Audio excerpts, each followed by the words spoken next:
Já pensou em um mundo onde o nosso dinheiro fosse apenas virtual? Pois essa hipótese está muito mais próxima do que imaginamos. A discussão do momento é se as moedas digitais ou criptomoedas são o futuro do dinheiro tal como conhecemos. A mais famosa delas, o Bitcoin, foi lançada em 2009, mas o interesse por ela só foi crescer ao longo de 2019. Em Nova York, já há até bar que aceita esse tipo de dinheiro digital, que não é controlado por nenhum banco central, mas por criptografia.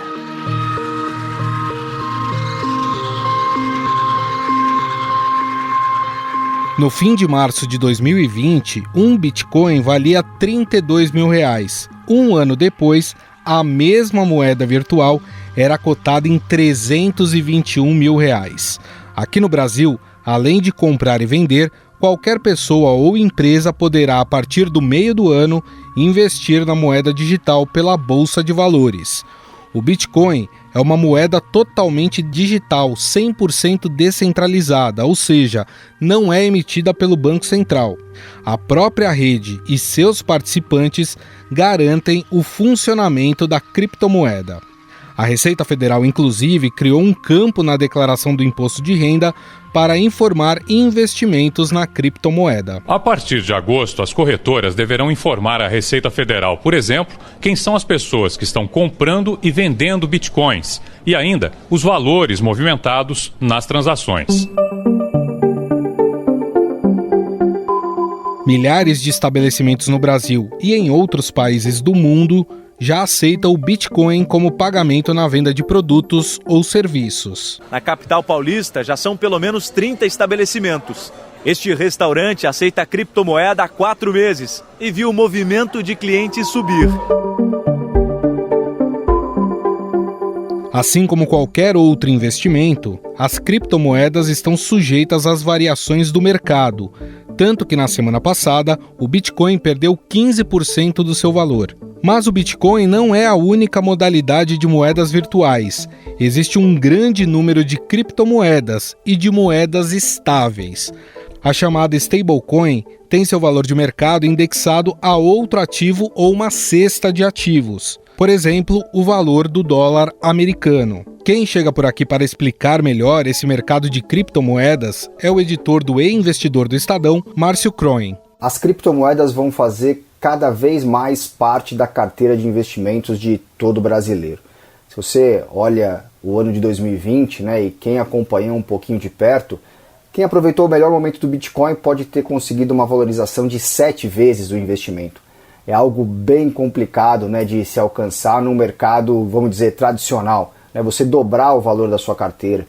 Quando você pega o Bitcoin e conseguir uma valorização aí de 7 vezes, salta os olhos, Todo mundo quer fazer parte desse movimento. Mas algumas coisas são importantes a gente deixar claro. Primeira delas, é um mercado ainda se estabelecendo, As criptomoedas ainda estão encontrando o seu espaço, até para saber como é que vai ser daqui para frente, Como que elas vão fazer parte do nosso mundo. Então essa volatilidade é muito grande. E volatilidade é subir 10, 20, 30% num dia ou cair no outro dia 10, 20, 30%. Então quem olha para as criptomoedas como investimento tem que tomar bastante cuidado. Se acontecer no mercado tradicional, como a bolsa, uma queda dessa grandeza ou uma alta dessa grandeza também, você tem o mercado para, observa o que aconteceu para voltar. Com as criptomoedas isso é bem tradicional, até nos finais de semana, como as criptos funcionam, rodam 24/7, tem negociação e é capaz de você se deparar no final de semana com uma queda muito forte. Então, o que os especialistas falam para a gente aqui no E-Investidor é que vai fazer parte sim, deve fazer parte as criptomoedas da carteira do investidor, mas uma pequena parte. Não vá colocar todos os seus ovos nessa única cesta. Você pode ter problema justamente pelas altas e baixas que acontecem o tempo inteiro. Então assim, quem estiver pensando em criptomoeda como investimento, pega uma pequena parte, aquela parte que você não vai precisar, você já fez a sua reserva de emergência em ativos bem líquidos, CDB, por exemplo, Tesouro Selic, vai ter uma correção natural, mas você pode resgatar esse dinheiro quando você quiser. E a outra parcela, né, aí sim, depois dessa pequena poupança que você for investir, você vai pegar uma pequena parte e pegar em criptomoedas. As corretoras que trabalham com criptomoedas no Brasil, elas fazem uma seleção muito grande, né? Tem várias criptomoedas no mundo, milhares, mas para você chegar aqui você tem que ter um mercado bem mais consistente. Então, as principais você vai encontrar nessas corretoras e você vai ter a proteção, né, da CVM, dos reguladores brasileiros em geral. Cuidado quando você vai para as corretoras internacionais, você obviamente vai aproveitar um mercado muito maior, mas o risco também é maior, porque se acontecer uma quebra, se acontecer qualquer perda com o seu dinheiro, não tem para quem reclamar, tá? Então, fique bastante atento nesses movimentos de criptomoedas, fique bastante atento onde comprar essas criptomoedas para justamente você não ser enganado. E é óbvio, salta aos olhos quando você está vendo valorizações dessa grandeza, mas tudo tem que ser visto com cuidado, né? Quando você tem uma alta muito forte, os riscos também são fortes. Ameaçados pelas moedas virtuais, os bancos centrais pelo mundo começaram a estudar como usar essas novas tecnologias para criar moedas digitais controladas pelo Estado, conhecidas como CBDC.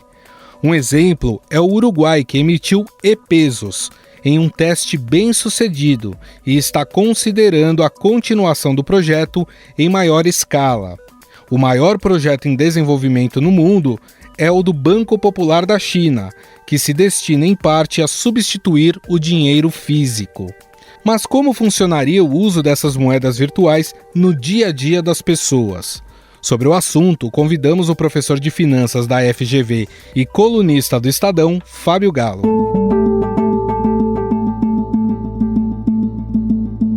E o nosso assunto agora são moedas digitais, as criptomoedas. E para falar mais sobre esse assunto, está na linha conosco o professor da Escola de Administração de Empresas da FGV e colunista do Estadão, professor Fábio Galo. Tudo bem, professor? Como vai? Tudo bem, vocês? Bom dia, boa tarde, boa noite, né? Bom, professor, a gente viu a sua coluna, né? O senhor escreveu uma coluna muito interessante falando sobre o futuro do dinheiro. E muita gente já pensa, obviamente, nessas moedas digitais, nas criptomoedas. A questão é, quando a gente fala de criptomoedas, nós estamos falando de um modelo de negócio, de papel moeda em si, mas virtual, ou de um investimento? A gente precisa separar as coisas agora para entender melhor isso. Quando a gente fala do futuro do dinheiro, nós estamos falando de como vamos realizar pagamentos na nossa economia, ok? Uhum. E muita gente advoga que o futuro do dinheiro já chegou e que são as chamadas criptomoedas, como o Bitcoin e outras moedas que têm, na verdade, centenas de moedas criadas com essa mesma base, que é o sistema, né, que é o blockchain, né, que é uma estrutura de computadores. Elas usam de criptografia exposta na nuvem, de forma que ninguém possa romper essa criptografia. Então, dá garantia da emissão dessas chamadas criptomoedas, como o Bitcoin, como eu falei, a mais famosa. Só que nós precisamos entender que, mesmo tendo o nome de criptomoedas, elas tendo preços no mercado, né? O Bitcoin, por exemplo, está literalmente num rally de preços, né? Chegando a valores históricos, né? Acima de $64 mil um Bitcoin. Então, é um número assim realmente bastante exuberante, né? Com valores bastante altos. Mas, de novo, nós precisamos entender que foram criadas com a ideia de poder ter troca de valores, né? Você poder realizar compras com uma moeda virtual. Só que essas moedas, a exemplo do Bitcoin, elas não têm nenhum controle de banco central ou de autoridade geográfica de um país, coisa desse tipo. Elas estão criadas na nuvens, né, e que elas precisam ser mineradas para serem geradas, como eu disse, com limite máximo de 21 milhões de unidades. O problema é que você admitir que essas moedas virtuais, como as criptomoedas, possam ser substituto de todas as formas de pagamento que a gente tem hoje nas nossas economias. Isso não é necessariamente uma verdade. E quando a gente discute o futuro do dinheiro, a gente está discutindo como que vai ocorrer, literalmente, formas de pagamento das economias ao redor do mundo, mas de forma oficial, controlada com leis, né, dentro das leis vigentes de cada nação. Dá para a gente imaginar, já que a gente está falando do futuro do dinheiro, um futuro onde o dinheiro, papel, material não exista, que ele seja somente virtual, professor? Sem dúvida alguma. Por isso que eu quis separar no início da conversa, de admitir que as criptomoedas já teriam essa função ou haverá outra. Eu não tenho dúvida que o futuro do dinheiro será virtual, ponto, vírgula, na outra linha. Só que será uma forma de pagamento diferenciada proposta pelos bancos centrais, ou seja, pela legislação de cada país. E para isso a gente precisa entender algumas coisas antecedentes, né? A primeira delas, na história da humanidade, o dinheiro, ou seja, o meio de troca, já houve de diversas formas, né? A gente precisa lembrar que já temos, né, antigamente, bambu na China, os saquinhos de sal no Império Romano, daí o termo salário. Se usou já a vaca, um animal, efetivamente, como meio de troca na Ásia, particularmente na Índia, etc. Bom, enfim, e se chegou a metais preciosos, justamente pela dificuldade de ser encontrado, de ter materialidade, de ser possível de ser pesado, de ser possível de ser repartido, né, para você ter facilidade de troca. Então, em tese, qualquer um desses itens que eu citei seria possível de ser operado como meio de troca, como foi na antiguidade.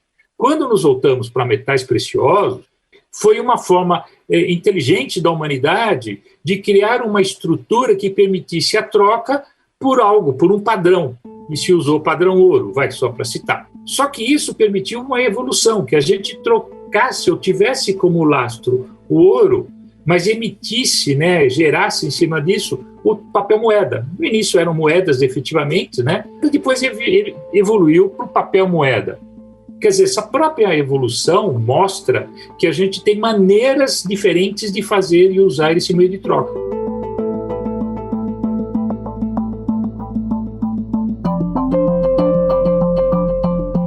O senhor falou da independência, por enquanto, dessas moedas em relação aos bancos centrais dos países. Os bancos centrais, eles já têm pensado nesse mercado das criptomoedas e até em criar vamos dizer assim, uma moeda nacional virtual? Isso é importante. A moeda tem algumas funções que são importantes, são da natureza dela como moeda. Servir de meio de troca, foi o exemplo inicial que eu usei, servir como reserva de valor, que é você poder acumular, no caso, aquela moeda e poder utilizá-la depois, né, mantendo a sua riqueza, e como unidade de conta, né, como uma medida independente que permite você comparar, por exemplo, comprar uma casa ou comprar um tênis, né, um sapato, coisa desse tipo, né? Você tem essa capacidade que a moeda permite unidade de conta. E essas características, elas têm que ser juntas, né, para poder operar como uma moeda, e aí nasce um outro termo para a gente, que é o conceito da moeda fiduciária, que é a moeda garantida pelo Estado. Por que a gente usa, por exemplo, o real no Brasil? Por que os Estados Unidos, o dólar americano, o Canadá, o dólar canadense, né? Inúmeros países na Europa usam o euro. Por quê? Porque tem o grau de nacionalidade necessário, ou seja, de exigência legal para aquela moeda poder ser operada e garantida pelo Estado, né? E, nesse caso, é essencial que as moedas, mesmo virtuais a serem criadas, possam partir e ter essas condições e agirem, né, também, serem operadas como eu disse, como moeda fiduciária, né, garantida. E, nesse ponto, entre os bancos centrais ao redor do mundo, e sim, de forma geral, você vê um grande número de bancos centrais dos diversos países já trabalhando em projetos de que eles chamam Central Bank Digital Currency, né? Ou seja, na nossa língua, né, usando essa sigla, CBDC, né? Esses bancos centrais, então, têm projetos de elaboração de moedas virtuais, mas que tem essa característica de ser uma moeda garantida pelo Estado, porque tem uma outra característica, né? A moeda ganha valor ou perde valor relativo com outras moedas pelo lastro que ela tem. Hoje, o lastro que a gente tem das diversas moedas ao redor do mundo é o próprio a produção do país, né? Ou seja, as riquezas que o país produz. Então, essas moedas que nós vemos hoje como exemplo, o Bitcoin, elas não têm nenhuma dessas relações. E elas são muitas vezes usadas, inclusive, por serem uma estrutura à parte do Banco Central, etc., elas podem ser usadas para corrupção, para compra de armas, para pedofilia, pagamento, né, de transações que envolvam pedofilia, etc., para muitas coisas irregulares e ilegais. As moedas fiduciárias criadas pelos bancos centrais, mesmo que sejam digitais, elas não vão inibir essa possibilidade e criando efetivamente uma moeda virtual para ser usada pelo país. Só para que as pessoas que estão nos escutando entendam. Então seria assim, R$1 valeria R$1 mesmo que virtual. Seria mais ou menos isso. Ah, sem dúvida. Seria uma tradução imediata do real para um aspecto, né, para o ambiente, melhor dizendo, digital, mas ele conservaria o poder de compra daquela moeda. Ele teria os efeitos inflacionários daquela moeda e ele teria, inclusive, a comparação, né? Ou seja, ele permitiria câmbio com outras moedas. Para dar o exemplo, né? $1 sendo comprado por R$5,60, R$5,6. Essa relação também prevaleceria no mundo digital.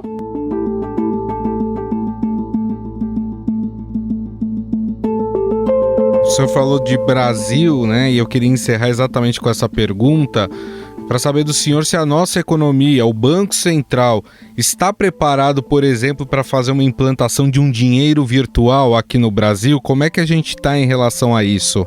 Notícias recentes, justamente trazidas, né, pelo Roberto Campos Neto, que é o presidente do Banco Central brasileiro, é que já está em desenvolvimento esse projeto e que brevemente ele dará notícias de como ele vai operar. Eu não posso afirmar nada além disso, porque não tenho informação mais precisa, mas uma coisa me parece clara: o Banco Central brasileiro sempre foi muito eficiente nas inovações. A gente precisa recordar que é uma coisa que pouca gente menciona com muita clareza, que o sistema brasileiro de pagamentos, ele é talvez o mais eficiente do mundo, né? Um país de dimensões continentais como a nossa opera meios de pagamento e transfere dinheiro com uma facilidade que a gente não encontra por aí nos outros países. O que eu vejo potencialmente de barreira ou de menos eficiência, talvez, é a questão do nosso atraso. O país está atrasado na questão do 5G. Então, se nós não tivermos banda larga para operar efetivamente quando o Banco Central implantar tudo isso, não vai adiantar muito o Banco Central ter um sistema parrudo se ele não funcionar na prática, né? Então, eu estou confiando que essa informação do presidente do Banco Central brasileiro seja uma primeira notícia, que brevemente a gente vai saber o que acontece, mas eu tenho confiança por esse outro aspecto e sempre um bom desenvolvimento por parte do Banco Central nessas questões. Então, a expectativa é positiva. Até porque esses passos têm que ser dados com cuidado, porque você pode bolar um sistema até bonitinho, vamos falar assim, mas se a implantação for mal sucedida, ela pode efetivamente desestabilizar o sistema financeiro. Então, isso tem que ser feito com cautela e a operação tem que ser possível para todas as pessoas, né? Não pode ser limitada a um grupo, etc. Então, para isso, a gente precisa ter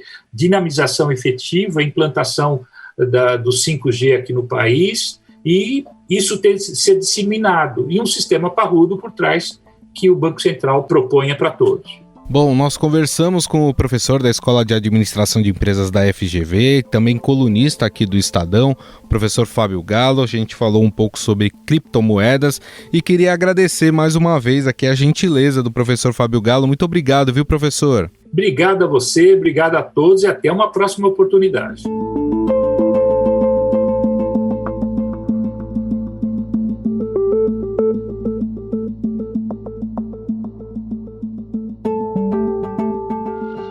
Estadão Notícias.